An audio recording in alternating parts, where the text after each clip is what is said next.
Hey guys, how you going? So today on BKR Sport we're returning for another Q&A.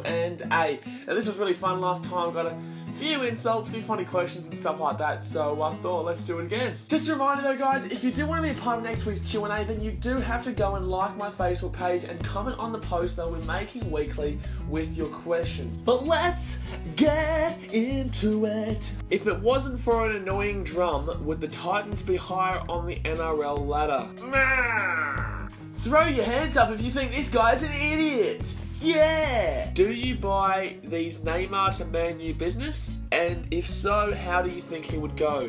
Okay, so this is a really good question. Man United confirming their interest in Neymar is like me confirming my interest in wanting to have sex with Jessica Alba.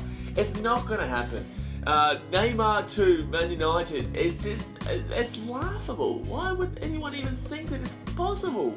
If the amount of people, if every transfer rumour about United was true, then like every single person in the world would be at Manchester United.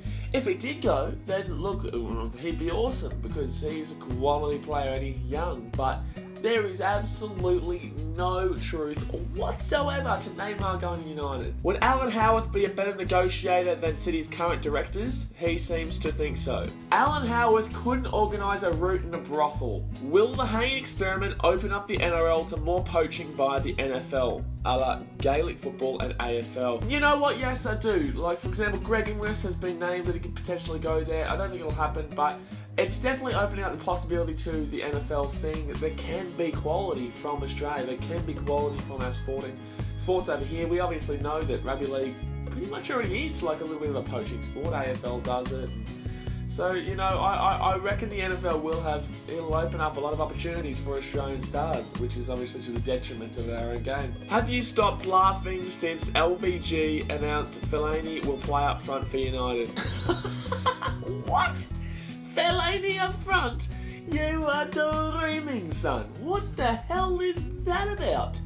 Tall, lanky, tree looking. Lots of talk on Cronulla making the top 4 and Manly still having a chance. Which one do you think is most laughable? Alright, so I'll go to Manly first. So, Manly, they're not making the 8. There's no way. My dad is a staunch Manly supporter, and even he knows that they're not going to make the 8. They're going to beat the Roosters and the Sharks at Shark Park. And I personally can't see either of those happening. And they also, if they did happen to win both those, they need the Bulldogs, or I think it's the Dragons now, to lose both their games. And they're going to versus my Titans, which is just hilarious. Well, you know what? We actually do have a chance against the Dragons. And Cronulla making the top 4. I actually think that's a really good shout. Rabbitohs have to play the Broncos, and they're going to play the Roosters. So Cronulla is only in 5th place because of for and against, because of the absolutely atrocious for and against the Cronulla has.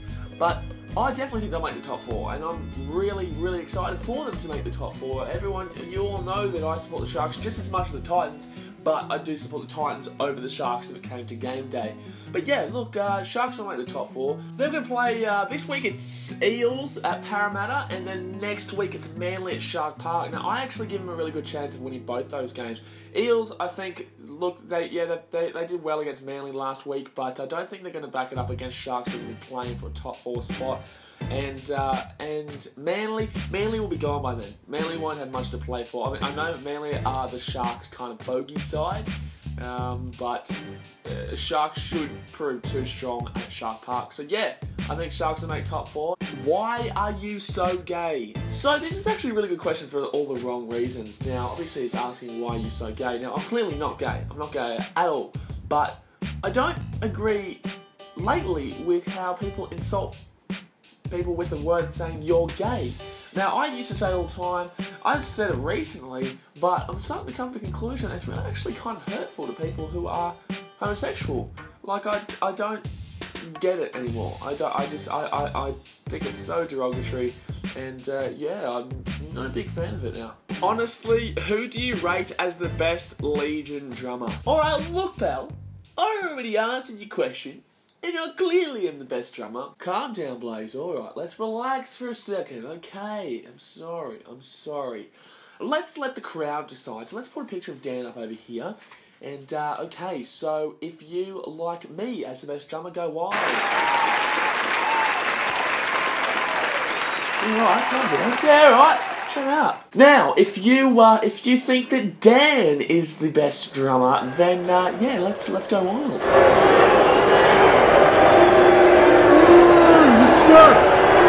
I was saying boo earns. What is the most embarrassing situation you've been in?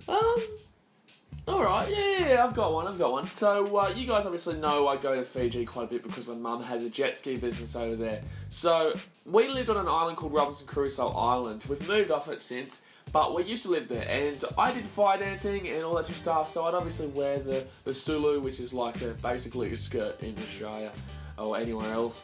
And yeah, so one time I went out to do the fire twirling show, and it was around Christmas. So around Christmas in Fiji, there's a lot of pranks, there's just a lot of water, there's a lot of everything. Everyone just does crazy things. So I went out and I was doing the fire show, I was going, and I finished.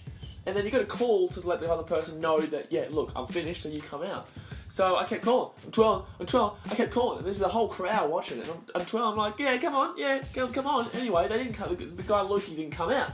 Anyway, next minute, this water, just a bucket of water gets poured over my head. It's in front of all these people.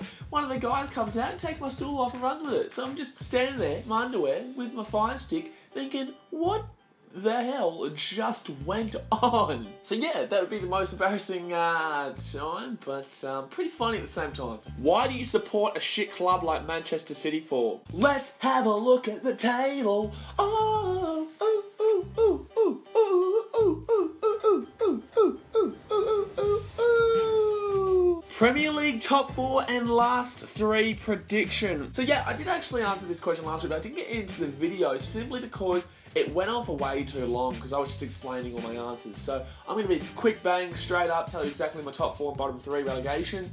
And if you want to know that why, then you can ask in next week's Q&A or just comment on one of my posts on my page. So my bottom 3 predictions are going to be Watford, West Brom and Sunderland. My top 4 predictions is going to be Arsenal in 4th, Man United in 3rd, Chelsea in 2nd and City in 1st.